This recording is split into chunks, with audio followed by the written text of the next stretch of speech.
When you're doing your podcast, do you have any theories on why more entrepreneurs, like not everybody who has ADHD is an entrepreneur, but it seems like everybody who's an entrepreneur has ADHD? Yeah, I do have a lot of theories. I think that we are risk takers. Yeah.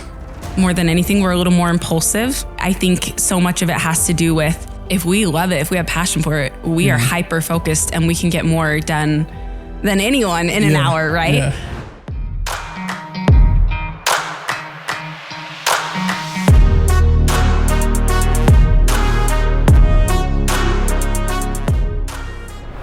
All right, Julie, round two on the thinking project. Yep. Yeah, I'm so happy to be here. I'm happy you're here too.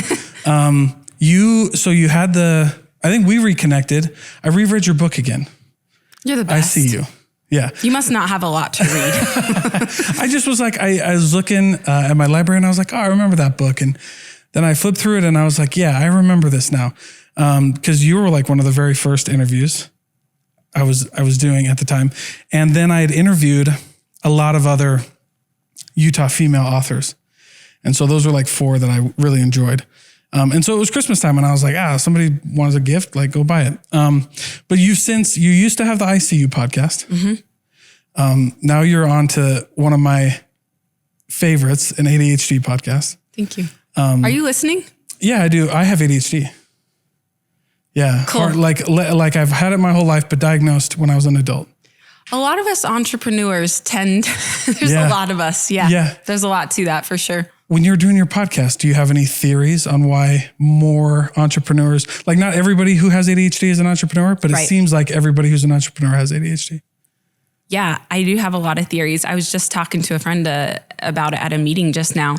I think that we are risk takers. Yeah. More than anything, we're a little more impulsive.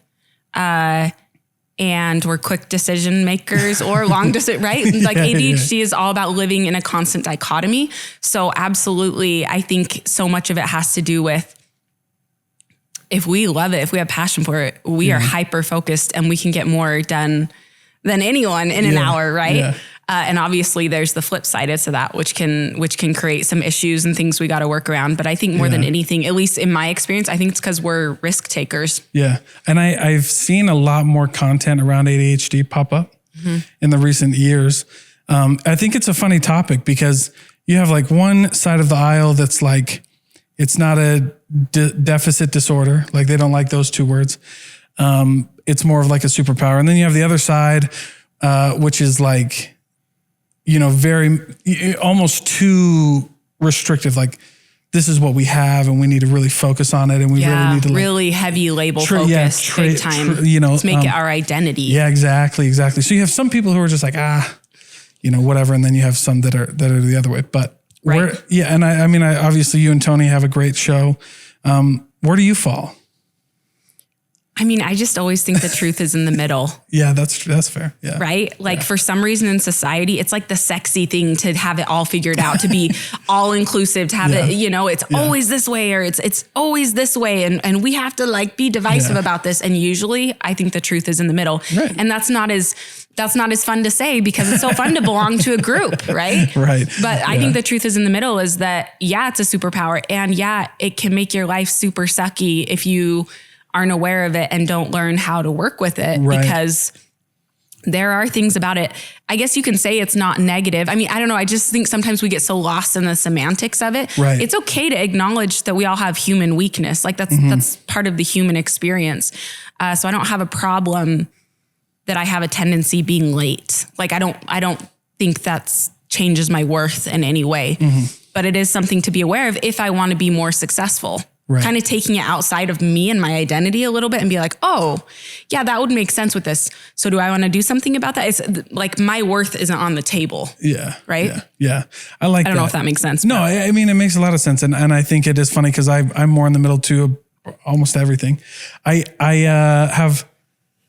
tell the story a lot, but I remember watching like an old Instagram reel, like 5 or 6 years ago when I had Instagram, but it was this guy, it was during an election year. And it was this guy who said, he's like, the text came on the screen. He says, why I'm not right or left. And then he panned to his bookshelf And that was no words, but I was like, oh, that's so funny. And the more you read about it, the more you're like, oh yeah. And the more that I experience it and talk to other people with ADHD, the more it is really like, you've got to know where your limits are. But once you find those and you test them a little bit, I think you'll be okay. Yeah. And we all want to be like decent human beings. So whatever our diagnosis or not diagnosis, I mean, we're all trying to be good human beings. So if there's things that maybe are influenced by my ADHD that create hurt feelings with other people in my relationships, of course, that's something I want to be aware of. Right. Yeah. That doesn't mean I did it on purpose, but it's something that I'm trying to figure out how to work with. Yeah. So, yeah. That's super interesting. One of the things that I love to talk about that I've realized, I commented on one of your guys' first post, but it's that ADHD intuition. Have you heard of that? You probably have it though. So scientifically, the idea is ADHD, people with ADHD recognize patterns really fast. So like we will, in a movie, we're like, that's the villain. Before you ever get anywhere. And you're like, how did you know that? And then they end up being the villain. You're like, how did you know that? And because ADHD people are very like, we see patterns and then subconsciously we'll recognize that and then have this feeling of like, I don't know if I should go in there. Right. And then you don't, and you realize like it's there, but it's hardcore. Have you ever had those? Okay. That's so interesting. Well, I always talk about recognizing patterns in my life. Yeah. And that's when I know to follow a next step. A lot of times is because I'll have like 3 people come to me and say the same thing. Yeah. And I'm like, okay, there's 3 witnesses. I should pay attention to this. And I always talk about patterns. So it's just interesting that you bring that up. I'm like, I'm gonna have to think on that for a while, right? The thinking project. I'm gonna have to think about that. That's right. For a minute. Yeah. But I mean, it happens. I mean, what experiences, like, when were you diagnosed with ADHD? Just earlier this year. So it's super new. That's why people, I do this podcast with Tony Overbay, if people don't know who that is. And he's a licensed marriage and family therapist. He already has like several very successful podcasts, Waking Up to Narcissism, The Virtual Couch. And then he asked me to co-host this with him. We've become friends through the year as we interviewed each other on each other's podcasts. And he's just become the dearest friend. And, I remember literally when I called him and I was like, dude, I have ADHD. And he was like, yeah, like, didn't you already know that? And it really was, he was legit serious. He was like, haven't we already talked about that? Yeah, like, we've talked about this. Yeah. You know? And I was like, dude, why didn't you tell me anything? Like you're a therapist. This is your specialty. Why wouldn't you tell me? And he's like, I'm not your therapist. I'm your friend. And that's how our relationship works. But, so him having me do this podcast is interesting because it's obviously a level of vulnerability because I'm like kind of the guinea pig here where I don't know a ton about ADHD, and so it's fun because him as the therapist and also as someone that was diagnosed as an adult, we kind of get to play off each other and he teaches me things and I bring up, okay, but I've heard this about ADHD and I kind of get to be the devil's advocate. So it's kind of a fun thing we have going as co-hosts and we have a ton of fun. Yeah. So it kind of started with Tony, but there was nothing like, day to day that was like, man, something doesn't feel right. Actually, so I got divorced. Let's see, I've been single, I've been living on my own for 19 months now. Okay. It's been official for a year, but, no one gets divorced because things are easy. And so there was a lot of stress involved in the things that led up to that. And I think it's just interesting. It wasn't until I started living alone with my kids as well, right? But as an adult alone, that I started really struggling to get things done and to just to stay organized. I just wasn't, and I thought a lot of it was like survival mode. I'd blame it on that. Okay, I'm in survival mode. I'm newly separated, divorced. I'm in a basement apartment. I'm I got to figure out all these things I never had before. I'm changing health insurance. I'm doing all these things, but it's like, it doesn't make sense with I have about 50 million ideas that I'm sure I could get done today, but it's just not happening. Am I just lazy? Is this just survival mode? What is this? Right. And actually to be open and vulnerable, actually I dated someone with ADHD and I met him at a speaking event and we started dating, and pretty quickly he said to me once he had ADHD and had started taking Adderall for it just a year ago before that. Yeah. And he said to me one day, he was just listening to me and he said, have you ever been tested for anything with attention? I was like, no, like it wasn't even on my radar. Right. He was like, he just kind of left it, because I was kind of like, what in the world are you talking about? Like I talk about mental health as a profession. I talk about my susceptibility to anxiety and depression, which is interesting because research shows women are so often misdiagnosed because of as anxiety and depression when really the root is ADHD because it looks different in women, right? My daughter's the same way. Okay. Yeah. And in girls, it is one step further because girls are really good at masking things because they're providers, like protectors, they're nurturers, right? Like you mean, wait, boys or girls? Girls. Okay. So they protect and like they'll provide for their kids and like they'll nurture, right? I see what you're saying.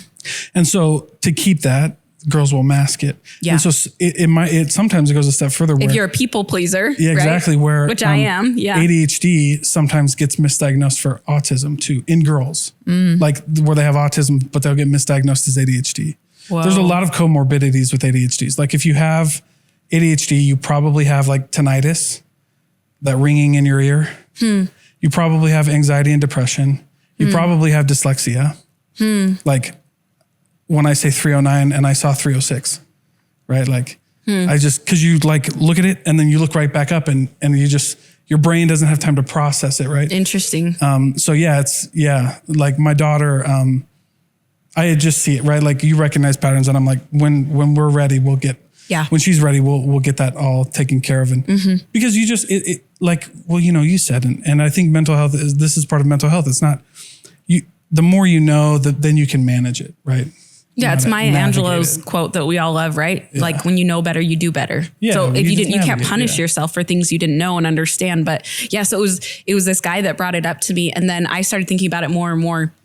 And I have a brother with ADHD, and he's known about it for years as an adult, and he takes meds for it, and it helps him a ton. Yeah. And I started talking to him one day at Sunday dinner. I just was like, we start talking, and pretty quick, he's like, well, here are some of the symptoms and here's some stuff to read. And you can tell he's like, you totally have it. You know what I mean? Yeah, you got it. But it's like, you kind of have to come around to that on your own. And I started just researching and I was like, man, this sounds like me. But a lot of it is things that everybody experiences to some level. And so you're like, I don't want to just be going down a rabbit hole that isn't really me and just say, like lost focus. I have ADHD, right? You want to take it seriously. And so then I went to a psychologist and got a lot of testing done. And the answer was a definite yes. And then when they put me on Adderall and it was like seriously putting on prescription glasses. Yeah. I was like, whoa, okay. It's not, and it's hard. I don't know about you, if you take medication or not, but it's hard to describe the way that medication impacts you with ADHD until you do it.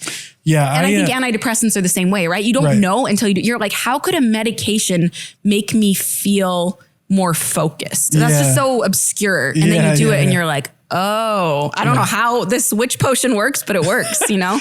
Yeah. I don't take stimulants. Those kind of scare me. Yeah. Stimulants kind of scare me. Well, everybody's body's different. Yeah. Then they're not bad. My brother has ADHD. He takes the stimulants and they do wonders for him. But when it was me and I was like, they're like, you have these options. And I was like, I'm going to do the non-stimulant one. So I take like Wellbutrin. Cool. I was like, I'm just going to do that for as long as I can until it doesn't work anymore. Yeah, for sure. And then I'll figure it out. But yeah, it really is though. I remember the first time I was doing my master's degree and we had a test and I had gotten on that medication and dude, it was crazy. Like I just sat down for the whole test for 4 hours. Like I'd never be able to do that. You can't get up during a test.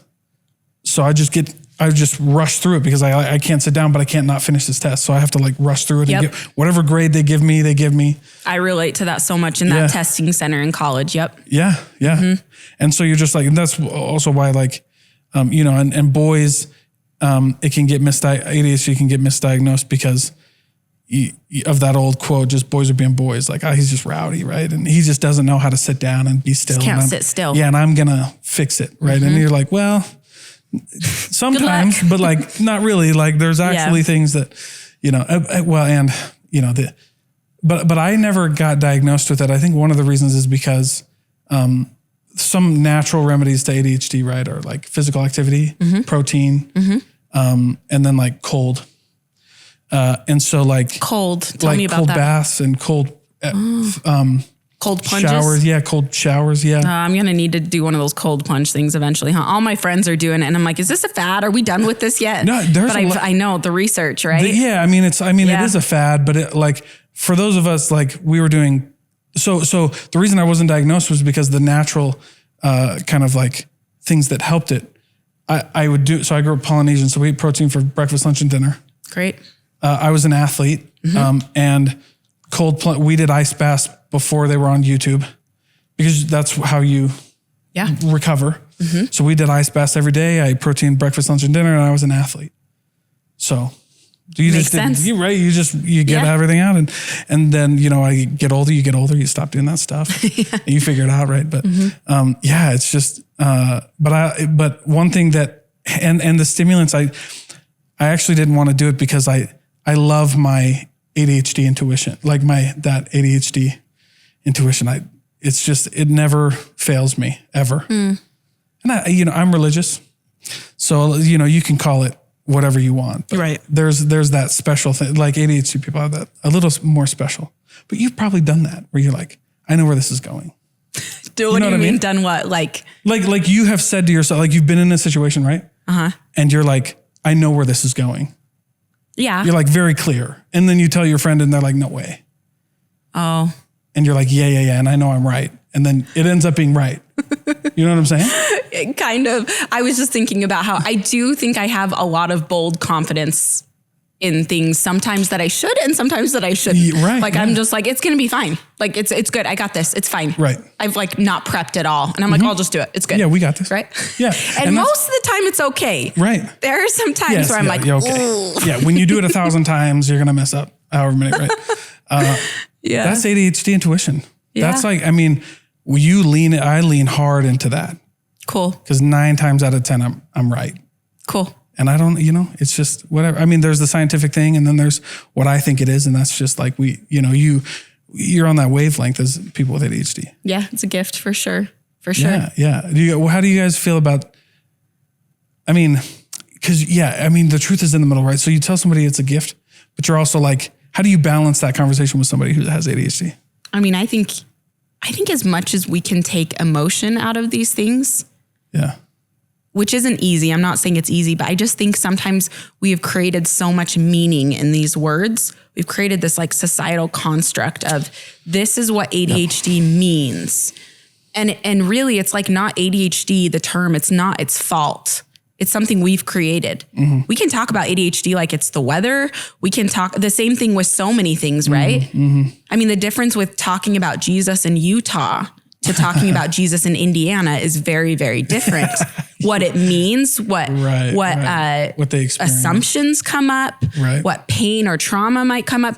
It's just, we create so much meaning in our culture with these words, and they're just words. They didn't do anything wrong. They didn't do anything. We bring up these emotions with it. And so I think as much as we can do that, talk about ADHD and things like this and not make them quite so emotionally driven and just look at the facts.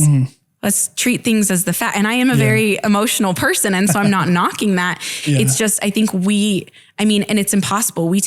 You look at our biology, our birth order, our childhood experiences, how we grew up, right? Like relationships with our parents, work experiences, we take all of these things and they create meaning and words for us. So I don't expect that we can ever peel away the onion completely.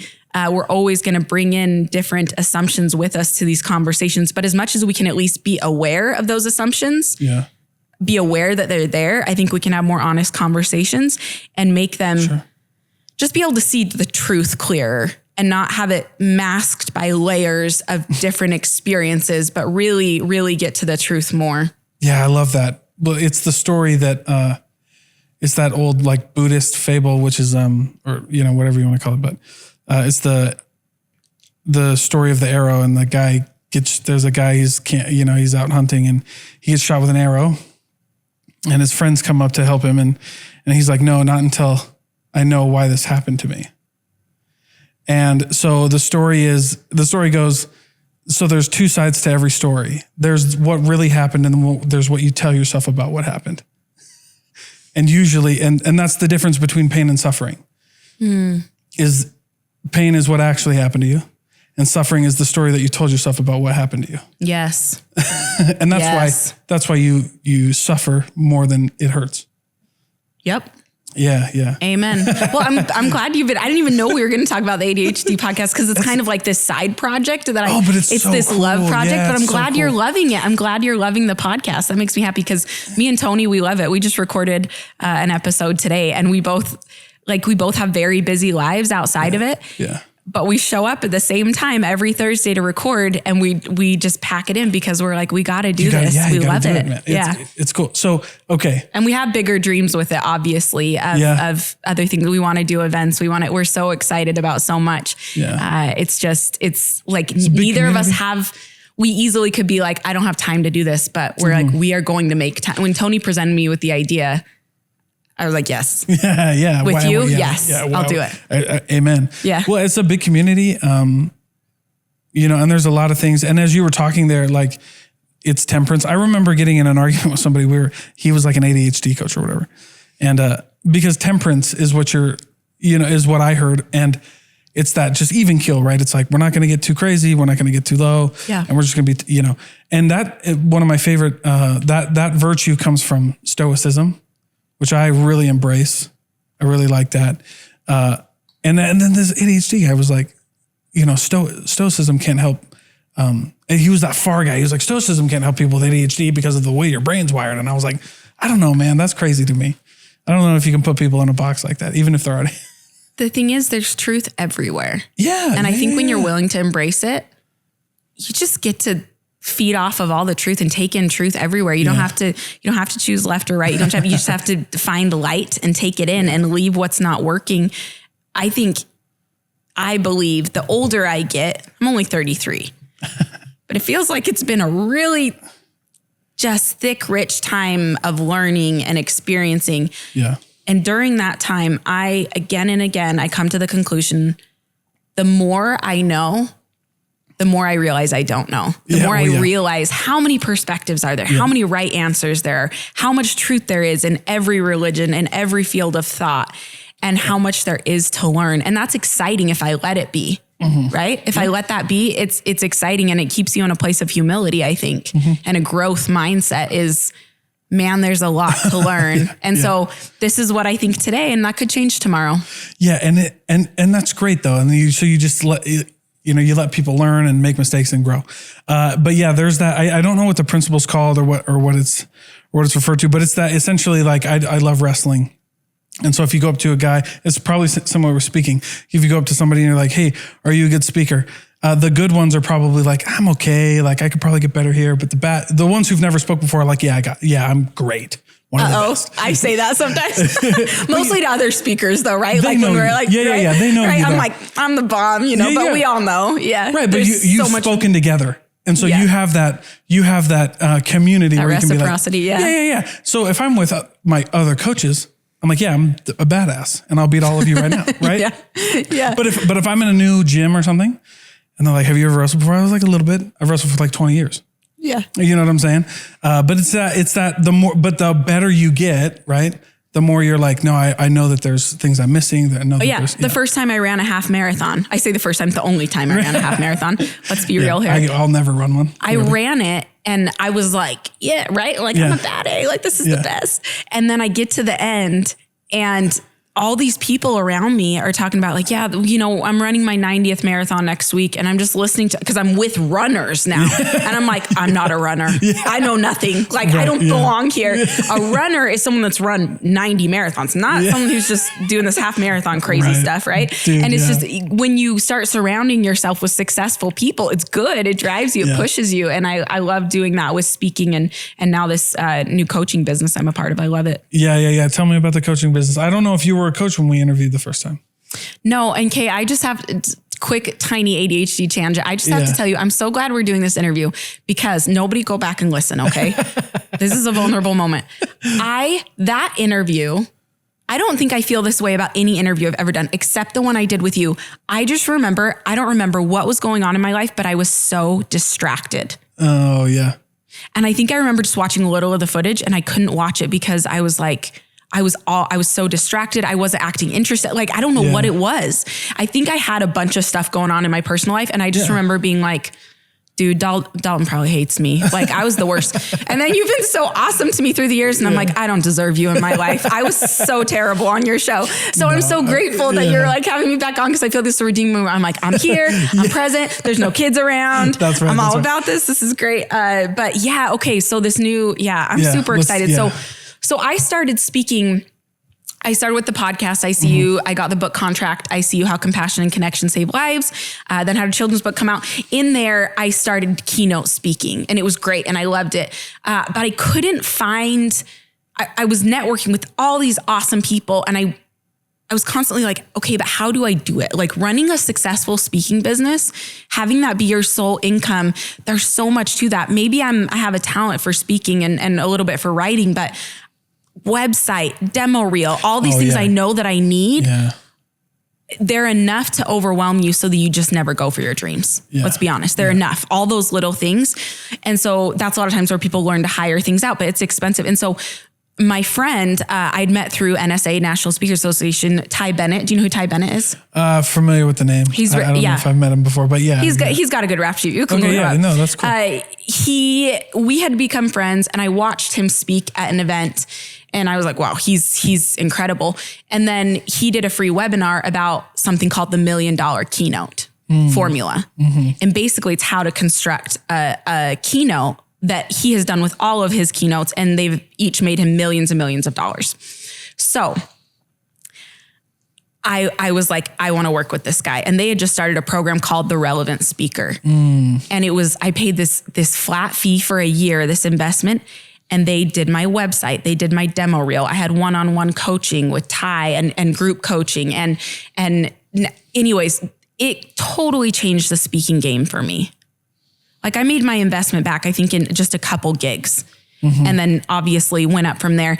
And there's no speaking program out there like it, where it's like a one-stop shop for everything you need to start a successful speaking business. They show you how to choose your topic. They show you how to construct a keynote, how to make sure you're marketable. They can film, we're going to be filming people on stage. If you don't have speaking gigs yet, let's get you filmed on stage so we can create and cut up a demo reel. Yeah. They have a CRM, they have ClickFunnels, they have all this stuff all through their websites, and give you speaking leads and podcast guest leads and so many things that I just think, man, when I was first starting out, had I had this, that would have been amazing. It still was amazing, a couple years into my journey, because all of a sudden I'm charging higher fees. I'm making good money. But I just think, especially, man, those brand new speakers, like, come here, do it, and you're going to be golden. It's incredible. So what I'm most excited about is they've now brought me on as the head coach of the program. Oh, cool. So that's super exciting. So I'm really excited about the Relevant Speaker, and I've been on the phone all week with people that are signing up, that are, they have that same feeling that I had of, maybe there's something here. People respond when I speak. People, maybe it's some of that intuition. There's a lot of speakers with ADHD too, right? Yeah, totally. They're quick on their feet. They're spunky. They're funny. You know how to connect with people because, ADHD people can connect with others really fast. I think and we'll get to this topic in a minute, but I think ADHD, you can connect with people. Like, when I speak, I spoke at an event, and one of the people in the audience was like a speaker, and they're like, hey, where did you learn like how to make like if you're talking then and you pick people out in the crowd and you look at them and like connect. Yeah. He's like, where did you learn that? And I was like, I don't know. Yeah. But I think it's that ADHD because people with ADHD are also more likely to be hyper empathetic. Yes. Right. Just bigger feelings in general. Don't you think it's I can go deep. You're right. I can go deep. Yeah. And it's not hard and the empathy, I can lean in so hard to the empathy, which once again, you can see with those things though, that's where you have to watch it, because there are tendencies that can come with that. Right. There's a reason anxiety and depression is such a thing around ADHD, because we got to ground ourselves in what's real. But if you learn how to leverage it, I absolutely believe it's a superpower. And it helps me in speaking. It helps me in writing. It helps me as a speaking coach. Well, and because I train salespeople, and most salespeople have ADHD, and that's what I have to train them. So the first thing we work on is hyper empathy, because you're going to ask somebody to spend money, and then you've never thought about this before, but then when you ask somebody for $100, immediately you remember when you couldn't even get $100 and now you're asking this person and then you just freeze and you die, right? Oh, poor kid mentality is a thing and it does not go away easily. No. And if you have ADHD, it's magnified. Yeah. And so we'll work on that first and then we'll work on. You get to the point where you're like, I'll just pay for it for you. Yeah. I'll give it to you for free. Yeah. No, I'll pay for it. Right. Like you shouldn't do this, right? This person makes more money than I do. And I'm like, I'll just pay for it for you. Yeah, it's fine. Yeah. Right? And you're like, dude, yeah. So, but it's that, you can just relate super easy with people, because you have that empathy and but ADHD, I think that's why a lot of speakers would be good and have ADHD. Yeah. And why I think the relevant speaker is so huge and gonna just continue to get bigger is because it gives you the framework for all your genius. Right. And that's the piece that was missing for me. Yeah. A formula of how to build your keynote. So it's still you, but you know the blocks to put in to make this valuable to a corporate setting or to an education setting. It's the website done for you. It's the demo reel done for you. I mean, I don't think that's what they had in mind, but I'm like, this is for people with ADHD that speak. Like, for sure. It's for any speaker, but especially someone like me. Oh, you're all over them. I didn't realize, keynotes were the same speech. I thought like you're a speaker. You're like, you want this guy to speak and you would just, and they would just be like, oh, we'll have it off the cuff, but it's like the same one. Boom, boom, boom. What's interesting with that is if you meet a speaker that says, if you ever meet a speaker and most of the people I associate, they don't say this anymore because they know better. But if you hear a speaker that, you say, what do you speak about? And they say, oh, I can talk about anything. Yeah, immediately you're like, oh, you're not a legit speaker. And that's not to be rude. It's okay if it's your hobby, but you're probably not getting paid to speak as a profession, right? Because at the end of the day, this is to like provide food and my house and things like that. Yeah. And so it's okay. But if you want to be making good money as a speaker, you say, I speak on this. This is my speech. This is it. Yeah. Well, you want to build multiple keynotes. I'm working on one. I have 2 keynotes and I have a workshop right now and I'm building another. Ty Bennett has 5. Donnie Salazar, he's the CEO of the company. He has 3, right? And and they all have trainings that go along with them and things like that. And the longer you're in the game, and I think the more clients ask of you, you're like, oh, I could do that. And so then you build it and then you're like, oh, I could repeat this here. Yeah. That just naturally happens over time in your career. I'm more new to the career than these guys I'm working with. Yeah. So it's fun to watch how they built it and kind of try to pattern some of that. And I have the know-how now to build it. I know how to do it. And that's what the program. So I'm really excited. That's kind of the new venture that's becoming a part of my own keynote speaking businesses. Now I get to coach other people and help them build what I had helped build. What I get to help speakers build what Relevant Speaker helps build for me. Yeah, there you go. Boom, boom, boom. Yep. Yeah, I hear you. I like that too.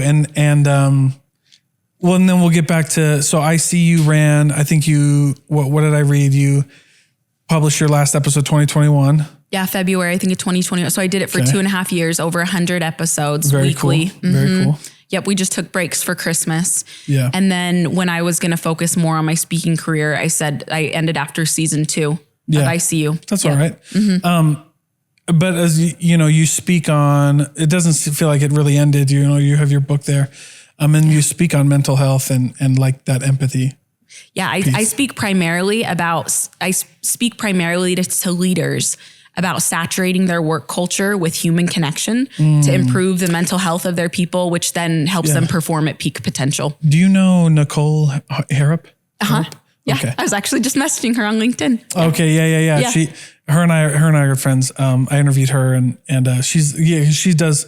I don't know if it's similar. I don't know. When I heard that and then I remembered her, I was like, it's in the same vein, I think. Yeah, we'll have to chat more, but I don't think we've ever met in person, but we've messaged. Oh, really? Yeah, she's cool. So it'll be fun. I love Nicole. Yeah. I've given her, we've given each other referrals. We've worked in some of the same, like tacos together, stuff. I didn't know that you speak a ton.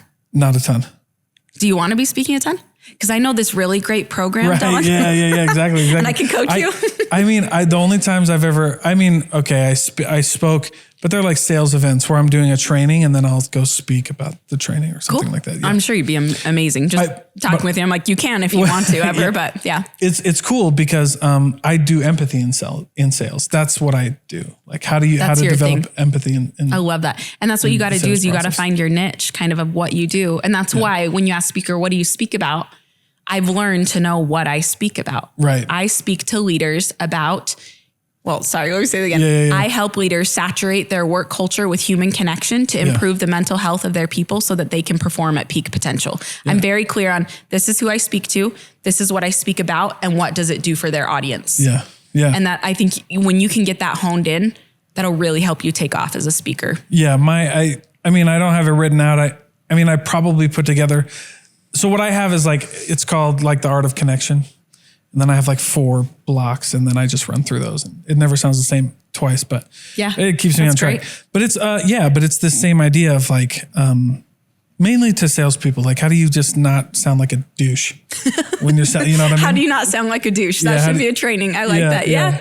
100%. You're just dude, you sound. I call them Vivint Bros. Yeah, yeah. Well, and here's the sad part about it. I've gone out with some of them, and I'm like, Vivint Bro, nailed it. I knew that was you. Right, yeah. You drive a Tesla, don't you? You motherfucker. Some of the best people I know drive Teslas.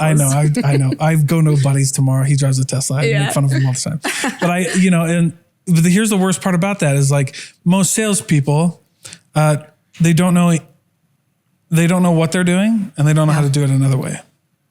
So to them, that's all they know.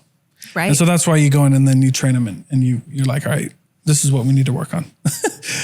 Because, they just, and by the way, there's different sales too. You've got to dial in certain things, but anyway, we talk about that, but it's kind of wild, but empathy, seeing people, right? Yeah. Human connection more than anything. That human connection. Well, because the thing is, if we look at post-pandemic research, right? So what did the pandemic do? Especially, it created a ton of isolation and lack of human connection. And so Oracle did research, and the research shows they surveyed employees post-pandemic, and 78% of the people they surveyed said 78% said they felt like the pandemic severely impacted their mental health. 53% reported struggling with depression, 52% with anxiety, 38% with PTSD. Nope, 32% PTSD. Yeah, I gotta make sure I'm honest here.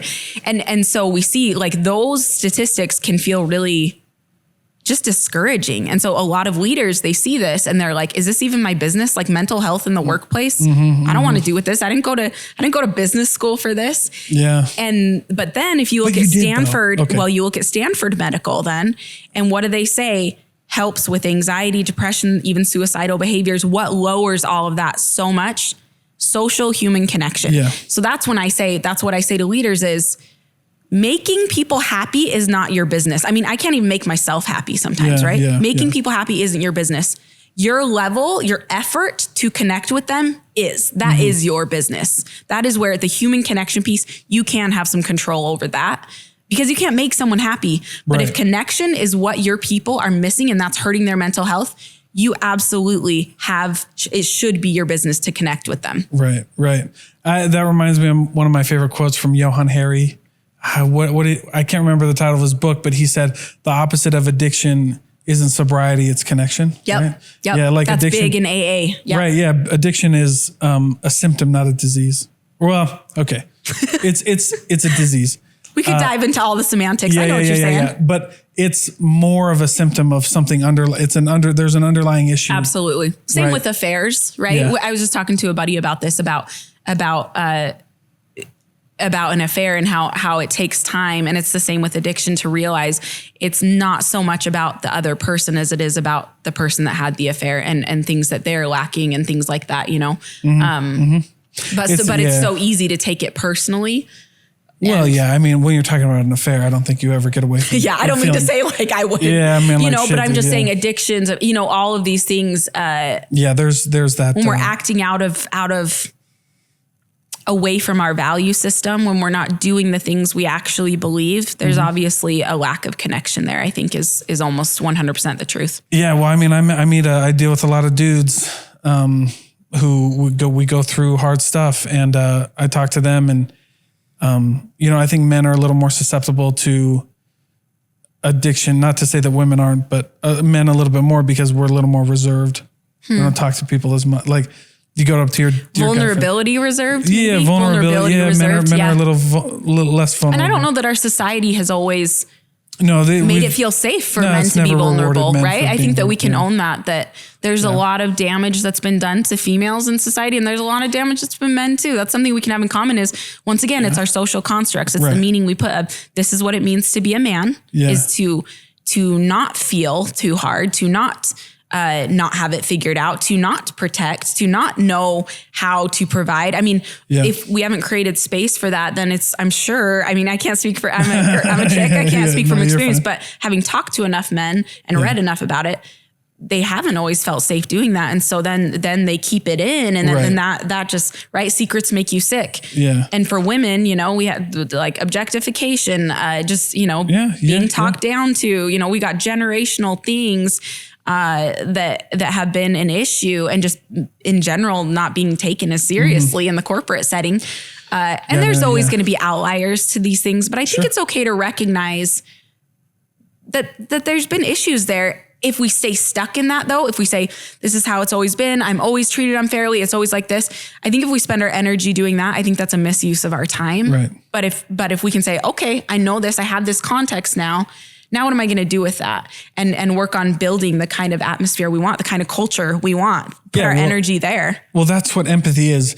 One of my favorite lines for empathy is blood is blood, right? Like, you can bleed from a cut. You can bleed from, you can bleed from a knife cut. You can bleed because someone punched you. You can bleed, but it's blood. So like women have obviously been oppressed, and they've obviously have a tough time in corporate. I know I've interviewed a lot of them. Blood. Men can't be vulnerable in public. Can't do certain things. You know what I mean? Mm-hmm. Blood. Kate, is that your phrase? Blood is blood? No, because I love that. I don't know, but. Well, I love it. But what it makes me think of, just this idea that suffering is suffering is suffering is suffering. It's like, we don't get to we can acknowledge that I don't know what it's like to be a woman. No, I don't have the corner market on pain. But I'm saying I don't know what it's like to be a woman and deal with sexist remarks and being talked down to in the corporate office. Yeah. But I do know that I can't come home and talk to my wife about certain things about being a man because she'll never understand that. And I can't talk to my buddies about that because they're going to call me names. You understand fear. Yeah, but that's I understand right? fear. For different reasons, right? Yeah. But it's blood is blood. Yes. Blood is blood. Suffering is suffering is suffering. Yeah, and I think we don't get to compare. Yeah. Where my mind goes with that is, I think blood is blood, and being able to hold blood is blood, suffering is suffering, and hold also, I will never understand what it's like to be you, your birth order, your biology, all those things. So the phrase, I know exactly what you're going through, I think we should completely eliminate from our vocabulary, to be honest. Yeah. I've never had someone say to me, I know exactly what you're going through, and that felt validating ever. In my entire life, have I ever had that be validating? I think there's just some tweaks we can make there. Mm-hmm. I think we can say things like, oh my gosh, like this isn't the same, but I have felt suffering. And is it like this? Right. Once again, going to the conversation with curiosity instead of, I know what it's like to be you. Because I don't know what it's like to be you. Right, no one in the world knows what it's like to be you. If you believe in Jesus, he does, right? But other than that, and so to go in with curiosity, once again, check those assumptions a little bit, learn from the person that experienced it. And then if you can relate, that's great. But go in with curiosity, go in with questions instead of making it about you so fast. And I don't think we're trying to be a punk. I think we're so quick to want to relate. Yeah, exactly. Or maybe we don't know what to say. Maybe you tell me something hard and I'm like, I don't know how to deal with his vulnerability. So I'll just tell something out. Yeah. I'll just talk about my own life experience instead of being able to sit in that space and just let it be yours. Or if you're a man, you try to fix it. You remember that video? It's not about the nail. It's not about the nail. That's my favorite sales video. Yeah. It's in my book. It's in did you notice that in my book? Do you remember? Did you really read my book? I'm going to test you now. But it's not about the nail. That's my favorite sales video. People are like, what sales movie or video should I watch to learn more about sales? You just need to watch one. It's 90 seconds. It's called It's Not About the Nail. I love that. Yeah, because I don't know, that's a sales video. Like if selling is persuading, somebody to do something that's good for them, then that video, nothing, the woman in that video is never going to nothing's going to get solved if he keeps doing what he's doing. It's not until he goes, yeah, that must be really hard. Yep. And she goes, yeah, you know what? Actually, and then we start having a conversation, and now your persuasion skills can come out, but it doesn't happen unless you. Right. 100%. I was just listening to a thing earlier about anxious attachment and they were, I know, right? Like all the little things. I was listening to anxious attachment, and it was a therapist working with a couple. And he was talking about how the man was like, man, she doesn't appreciate that I still have work to do when I get home because she's trying to talk to me. And the therapist brought to his attention, he was like, well, she's trying to reach out to you because she hasn't seen you all day. Yeah. If you were to just look at her and say, I'm so excited to be home with you. I just have 30 minutes of work left and then I am all yours. And I'm so happy to be home with you. Yeah. Like watch how much her nagging and stuff changes. Well, yeah. Because it's just this validation of, feeling seen, feeling like heard, heard and that you want to spend time with me. It goes such a long way that maybe your wife is having a little bit of anxious attachment and all it takes is, hey, I totally notice communicating. I hear it's a thing in relationships. I hear that's a thing. But then, to just say, hey, I see you there and I appreciate you. And here's like you got me in 30 minutes. I need to get this done, but then I'm so excited about this. I hear that and I'm like, yeah, that is all I need. Like that's all we need. Yeah. We just want to know that we're seen. Yeah. And I think that's just, and that's what so the first part of my sales training is the difference between persuasion and manipulation, right? Because the therapy talk we should leave to therapists. Because one word I think that's gotten out of hand is narcissist. Mm-hmm. I grew up with a narcissist. Uh-huh. She was court-ordered diagnosed because most narcissists don't get diagnosed. Right. So it can't be, two things can't be true at the same time. It's an extremely rare diagnosis, and everybody on TikTok. Yeah, we're talking narcissistic personality disorder, right? Yeah, she has NPD. Yeah. Yeah. Okay. Because there's a spectrum of narcissistic traits, tendencies. Right. But you're talking narcissistic personality disorder, which is very rare. Yeah. Correct. Legitimate. And I was there both times she got court-ordered. Okay. And man, I just remember so I know the difference between persuasion and manipulation. And that's the first thing I teach. And persuasion is what I mentioned earlier, which was getting someone to do something that's good for them. So we persuade our children, we persuade our spouses or whatever.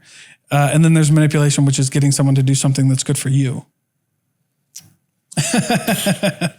Yeah. And and by the way, what if it's good for both? That's persuasion, right? Okay. Like obviously if I'm going to pay you to speak and I get the value from it, there was nothing wrong there. There was no manipulation there. Yeah, I like that because often I will approach clients and I'll say, let's see if there's a mutual benefit here. Yeah, if it doesn't work, it doesn't work. Because here's the thing. I don't want to speak to a client that doesn't want to refer me to other people. Yeah, it's going to make quick money. But if I'm not going to be impactful to their audience, that's not going to feel authentic. Right. They're not going to hire me again. Right? Like if they're manipulated. It's bad money. So that's where you really find, where is this a mutual benefit? Is this actually good? Can I persuade you to do something that's actually good for you? Yeah. Okay.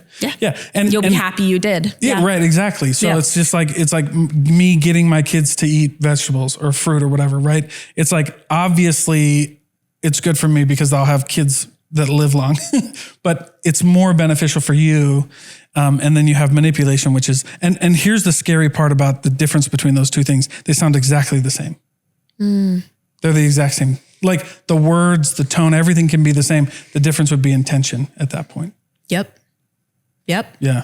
I'm reading a book called Influence right now, which is all about by sales. Robert Cialdini. Yeah. It's one of the first ones you read. Yeah. The CEO at Relevant Speaker is like, I need you to read this. Yeah, Influence is great. And I started reading it and I'm like, oh my gosh, this is fascinating. Yeah, I love because I am sensitive to manipulation, right? And so I'm sensitive to that. And some of that's some life experience, right? I'm very sensitive to some of these things but people with ADHD are.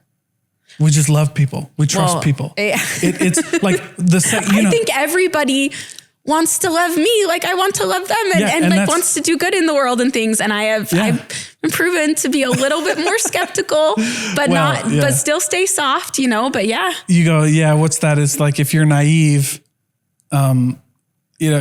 naivety is just as bad as, what is that other one? Anyway. You got like quotes jaded. Coming out, like jaded going out of style. It's awesome. But well, yeah, like if you're jaded, right, it's bad. But if you're naive, it's bad. And so like you can't live in, you have to live in this world. My favorite book on human nature is The 48 Laws of Power. It's probably my favorite one. Mm-hmm. A lot of people don't like that one, but really, I've heard about it a lot. It's a great book. Yeah. I mean, look, because here's why it's a good book, because if you read it with the right lens, it's how you play the game. Like we're playing a game. This is a game. If you read it with the right lens, you can be ready for, especially if you're susceptible to manipulation. I think 48 Laws of Power is great. So you can see it coming. If you know the rules of the game, I know what's about to happen, right? If you're a manipulator, then the book is gold. But because it's the same thing, like you don't know the difference. And here's the thing. So often we take things like books and we say, okay, but if a manipulator gets their hands on this, then it's gold and they'll know what to do. That's with every resource in life. That's what I'm saying. There are crappy people in every walk of life. Yeah. They're in this congregation. They're in that congregation. They're at this company. They're in that work field. There's doctors that are the worst. There's speakers that are the worst. There are just some people that are the worst. Well, and we can then we can knock the word, or we can knock the resource and blame the word or the resource, the book on people's bad behavior, or we can blame people for their bad behavior. Right. Yeah, exactly. And how they misused it. Yeah, exactly. Because that's exactly how I feel, because I read the book and it was perfect. Like it just opened the door. Like I understood my mother. I understood why I didn't get certain jobs. I understood why I got passed up on promotions. I understood why, how I could be better in the relationship with my wife. And it's like, but the book's banned in prison. Well, that's interesting. Well, like what you know what I mean? I don't know. Like, well, I do know. Fascinating. I guess you could write probably a softer version of that, because one of the laws is like strike the shepherd and the sheep will scatter. But that's a law. That's easy to see, right? Like, right. In society, if the shepherd would be the family. And so if you want to destroy society, then you'd probably try to rip families apart. So then you have things like drugs and alcohol and pornography and these things, right? Yeah. And so it's like, so if you're using that, right, then you're like, that sounds manipulative. But if I know the adversary's game plan, then I can prep for it. Right. But the game's the same. Right. It's a game. Yeah. And at the end of the day, something I have to remind myself as a deep thinker is there are times when I get so lost in the why things happen and analyzing behaviors. And there are times when I'm like, I just need to live. Yeah. I just need to live, because I can go so deep with, well, I come from a family where we think deep and we can chew the fat and we can say, well, what should, and commentate on life. And sometimes if we do that too heavy, then I'm forgetting to just live life too and go play and love and experience and hug people and just be in the moment. Yeah. And it's always, I don't know that we can ever be perfectly balanced in life, but I do think it's good to be aware of that as well, to make sure that you're just indulging in the moment too and not overthinking human behavior. Well, yeah, it's that, it's the story, right? Yeah. Yeah. I mean, because I like deep thinking and you can get into that. And obviously, in my experience, we have no script or outline or anything. I just sat down, no clue what we're talking about. And we're like, we jive. Yeah. And we got a lot to talk about. In my experience, when I start deep thinking, I go back to that. Like, well, yeah, I mean, if you can look at life through a rose colored lens. You can look at it through dark glass, or you can just push the mirror out of the way and take the glasses off. You know what I mean? And just be like here it is, right? Because the end of that Buddhist fable is the guy says, no, I'm not going to go until I figure out what happened to me. And they're like, no, you're going to die. And he's like, I need to know. And then he ends up dying. Because he wanted to know what happened. And did it matter if it was malice? Did it matter if it was an accident? Did it matter if it was No, he was still shot by the arrow. He was shot by the arrow. He's Get still the hell bleeding. out of there, dude. You got to get help. Yeah, you got to get help. And that is so good. Sorry, that's just hitting me, because for so long, at 21, when my mental health, this is what really spearheaded the career I ended up in, but my mental health fell apart under some toxic leadership, right? And I then had a leader step in and just like humanize the experience and it changed my life. It saved my life. And it's now why I speak to leaders about human connection. That's the why behind everything I do. Right. Yeah. But for so long, I was trying to figure out in therapy and in this process of healing, why do I struggle with anxiety and depression? Mm-hmm. Is it childhood trauma? Is it, some dysfunction growing up? All of those things are true. Mm-hmm. Is it the way mental illness was viewed in my home with the secrets like there's so much there. Yeah. Was it, struggles in my marriage? Was it, there's so many, it was my birth order. Like you can go on forever. And I wanted a blood test so bad to just tell me, why do I struggle with anxiety and depression? I want to know why. Is it genetic? Yeah. Is it nature? Is it nurture? Mm-hmm. And I still can get hung up about it if I can't, right? And now we have this new piece where I've been diagnosed with ADHD, which is just throwing a curveball in all of it because all of the things I listed, there's truth there. But then we bring in the ADHD. And so I can spend forever being like, it could be this, it could be this, it could be this. And I still do that in my brain all the time.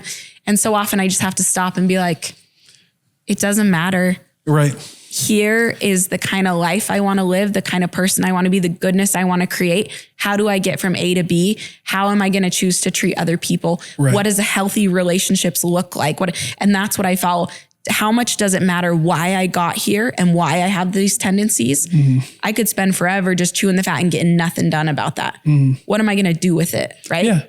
Yeah. Sure. You watch game film to figure out why you lost the game. And it's important and it has a place. Sure, but if you just stay stuck there and you never change your practice, right? The way you throw the ball, whatever it is, the way you shoot, your life's not going to change. You're just going to stay stuck there being like, well, this is the way I am. And none of us want that, hopefully. Well, and my favorite, piece of that is, so, you watch game film to figure out what happened, figure out why you lost.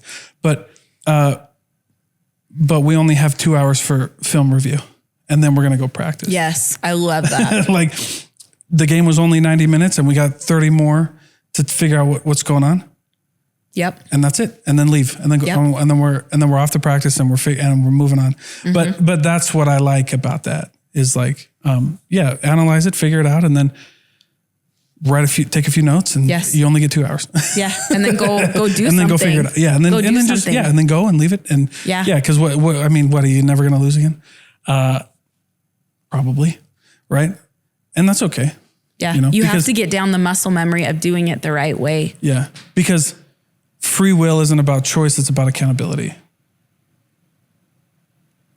Give me a second for my brain to catch up to that. Free will isn't about choice. It's about accountability. Yeah. Talk to me about that. Tell me more. So we're both, are you Elias? Uh-huh. Okay. So we're both Elias. Satan didn't want to force everybody to follow him. Force doesn't sound like a good sales pitch. What does sound like a good sales pitch, though, is all we need down here is a body, and we need experiences, whatever that means. But you're going to forget everything. So what I think should happen is you're not going to be held accountable for it. Like nothing's good. So when Satan sought to take it with the agency of man, it wasn't the choice. It was the accountability. It was the stewardship that they would have. So you hear some of like the pundits like Sam Harris say free will doesn't exist, right? It's an illusion, which is probably true. Like, why did I make this decision? Because I learned it from my mom, because I was in this, blah, blah, blah, blah, blah. But that doesn't relieve you of the consequences of the choices that you make, right? Well, and with that, maybe this goes along with it. I just did an episode on Love ADHD about the difference between cause and context. Yeah. Where we say, I learned this from a teacher of mine. He experienced, his fifth child died from SIDS, like 16 months old in the cradle. Nothing you can, right? Jeez. And he said, as he kind of perceived how was God involved in this, he said, I believe God is the context of all things. He is not the cause of all things. Oh, of course. You're right. And I think that is a place, that phrase has a place with any label and so many other things in life. Mm-hmm. ADHD is context for some of the reasons why I am driven to do the things I do. Yeah. If I say it's the cause of my human behavior, that takes away my free will. And that's why it is so important, I think, biology, birth order, the family we grew up in, the narcissist mom, right? The truly diagnosed narcissistic personality disorder. Those are all context for what's made you who you are. Yeah. If you then say, I am anxiously attached because I had a narcissistic mom, that is so limiting to you to be able to progress. And so I think getting clear on what is cause and what is context. Yeah. Cause, we do have choice. That doesn't mean sometimes context, there's not a lot stacked against us, but also the people that have a lot stacked against them, often the overcoming journey is what makes them do some of the most incredible things that have ever been done, like in the history of mankind, right? Yeah. Because it forces you to overcome. It forces you to get intentional if you'll let it. You can either let life happen to you, or you can be proactive. We're talking LDS here, so I'll just say, what was the difference between Nephi and Laman and Lemuel? If you read the first 2 books of the Book of Mormon, every time I'm just so sure the biggest difference between those two, between Nephi, Laman and Lemuel, which then become the Nephites and the Lamanites, is Nephi is proactive, Laman and Lemuel are reactive. And that's what changes the for hundreds and hundreds of years, because one chose to be proactive, to find truth and meaning on his own. He came up against obstacles and he's like, I got to figure this out. This is what I'm going to do it. These people over here come up against obstacles and they're like, whoa. God's not going to tell us. We don't, they just react to everything. And I just think that is the difference between success and failure and between just a fulfilling life and a life that just happens to you. And I'm not willing to settle for the latter. I'm just not. Well, and the definition that I would use, the difference between proactive and reactive, is accountability. Like, I look, I had a shitty childhood. I got laid off from jobs. I can't cash those checks. Like the bank won't take them. There's no one's handing out awards for that. And no one's coming to save you. Nope. You have to, so that's that's would be the definition of accountability. So free will is more than just choosing, because you're never relieved of the consequences. And that's a law of the universe, right? With every action, there's an equal and opposite reaction. That's a law of, physics. And, right. And so it's like, you're held accountable. And, in that story, it's like they didn't want the accountability. And here's the funny thing about that too. I love teaching this, is with Laman and Lemuel. It's like they almost used their prophet father as a scapegoat, right? They were like, look, I didn't do this. I followed the prophet. Like you said, God. It wasn't my fault. Like that check doesn't cash. Right? Like it doesn't cash. You can't, eventually you have to be accountable. And you have to take ownership, and you have to, be the steward. And if I can teach my kids one thing, if I can teach them that when they feel insecure, to look at that and look at what they can choose to do with that instead of attacking other people. Right. It's a radical accountability. Holy cow. How that will change them as adults. Because I see it in myself. I feel like I try to be pretty aware. I study this kind of stuff a lot. I speak about it.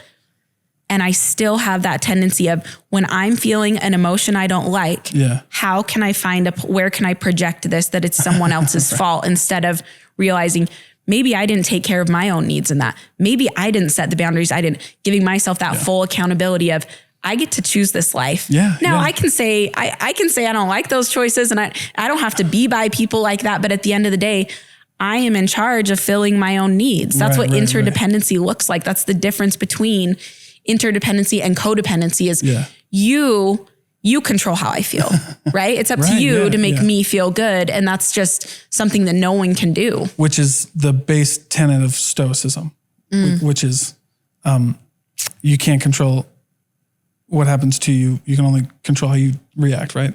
Like that's the paradox of control, which is the less you realize you have, the more you get.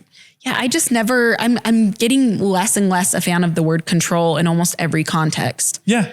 It's because it's an illusion. And it's learning to accept what is. Right. Yeah. And so I have influence. Maybe I like influence over control. Right. I can influence so much. Yeah. Well, I can be proactive, and that's so much influence. I have such influence in my kid's life. Yeah. But I can't control their life. Right. Well, and that's why happiness is bullshit. You know what I'm saying? You need that in a little clip. Yeah. Tell me more. Peace is about acceptance, not control. And happiness and peace aren't by definition, they're not the same. What's to say happiness and joy, right? The difference is one is peace, one is exhilaration. They're both awesome. Well, one's external, one's internal. Yep. By definition, happiness is external.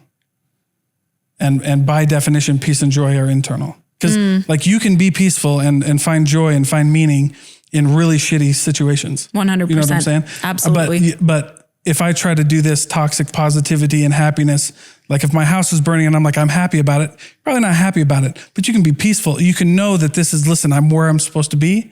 I can't control what just happened, but I can figure out how to move forward. It is going to be okay. I've found a way. Right. I have a 100% track record of figuring things out and being able to move on. Yeah. And that's peace. Nailed it on the head. That's serenity. Exactly. That's peace. That's my whole goal. And that's where I feel like those are the times when I'm like, I've made it. I'm figuring this stuff out, is when I can have that amidst a lot of challenge. And what I'm grateful for is I do think I'm getting better at it. Yeah, it's definitely a process. Yeah. I mean, when perfect is written in the Bible, that it was a terrible English translation. The translation the word that probably should have been put in there, and by the way, is in other translations than the King James one, is maturity. See, I've always heard complete or whole. Yeah, complete and maturity, right? Like, so like be perfected, like, because perfect isn't in a moment, right? It's that spiritual maturity. It's that over time I'm gonna be refined and yeah. So fun to geek out with you. Dude, it's great. But I won't keep you all night. But before I let you go, and I had a guest tell me they didn't like this, but I like it. Before I let you go, just tell people where they can find you, where they can connect with you. Of course I like that. I love people. I love connecting. Right? That's kind of my game.